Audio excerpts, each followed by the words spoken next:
మీకా గ్రంథము 4వ అధ్యాయము 1వ వచనమండి. అంత్యదినములలో యెహోవా మందిర పర్వతముల శిఖరమున స్థిరపరచబడి కొండల కంటే ఎత్తబడగా ప్రవాహము వచ్చినట్లు జనులు దానిలోనికి వత్తురు. కాబట్టి ఆ కాలమున అన్యజనుల అనేకులు వచ్చి సియోనులో నుండి ధర్మశాస్త్రమును, యెరూషలేము నుండి యెహోవా వాక్కును బయలువెళ్ళును. యాకోబు దేవుని మందిరమునకు, యెహోవా పర్వతమునకు మనము వెళుదము రండి. ఆయన తన మార్గముల విషయమై మనకు బోధించుచు మనము ఆయన త్రోవలలో నడుచుకుందము అని చెప్పుకొందురు. ఆయన మధ్యవర్తి అయి అనేక జనములకు న్యాయము తీర్చును. దూరమున నివసించు బలముగల అన్యజనులకు తీర్పు తీర్చును. వారు తమ ఖడ్గములను నాగటి నక్కులుగాను, తమ ఈటెలను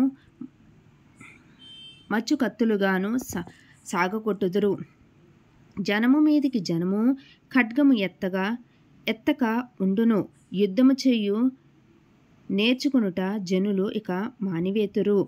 4వ వచనమండి. ఎవరి భయము లేకుండా ప్రతివాడును తన ద్రాక్ష చెట్టు క్రిందను, తన అంజూరపు చెట్టు కిందను కూర్చుండును. సైన్యములకు అధిపతియగు యెహోవా మాట ఇచ్చి ఉన్నాడు. సకల జనములు తమ తమ దేవతల నామము స్మరించుచు నడుచుకుందురు. మనమైతే మన దేవుడైన యెహోవా నామము ఎల్లప్పుడూ స్మరించుకుందుము. 6వ వచనమండి. ఆ దినమున నేను కుంటివారిని పోగు చేయుదును, అవతలకు వెళ్ళగొట్టబడిన వారిని, బాధింపబడిన వారిని సమకూర్చుదును. ఇదే యెహోవా వాక్కు. 7వ వచనమండి. కుంటివారిని శేషముగాను, దూరమునకు వెళ్ళగొట్టబడిన వారిని బలమైన జనముగాను నేను చేతును. యెహోవా సియోను కొండయందు ఇప్పటి నుండి శాశ్వత కాలము వరకు వారికి రాజుగా ఉండును.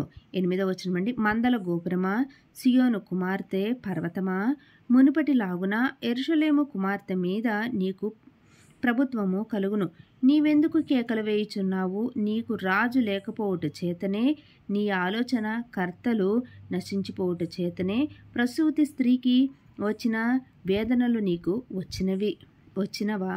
10వ వచనమండి. సియోను కుమారి, ప్రసూతి స్త్రీ వల్లనే నీవు వేదనపడి ప్రసవించుము. నీవు పట్టణము విడిచి బయట వాసము చేతువు. బబులోను పురము వరకు నీవు వెళ్ళుదువు. అక్కడనే నీవు రక్షణ నొందుదువు. అక్కడనే యెహోవా నీ శత్రువుల చేతిలో నుండి నిన్ను విమోచించును. మనము చూచుచుండగా సియోను అపవిత్ర పరచబడునుగాక అని చెప్పుకొనుచు అన్యజనులనేకులు నీ మీదికి కూడి వచ్చి ఉన్నారు. కళ్ళంలో ఒకడు పనలు కూర్చున్నట్టు యెహోవా వారిని సమకూర్చును. అయితే వారు ఆయన తలంపులు తెలుసుకొనకున్నారు, ఆయన ఆలోచన వారు గ్రహింపకున్నారు. 13వ వచనమండి. సియోను కుమారి, నీ శృంగము ఇనుపదిగాను, నీ డెక్కలు ఇత్తడివిగాను నేను చేయుచున్నాను.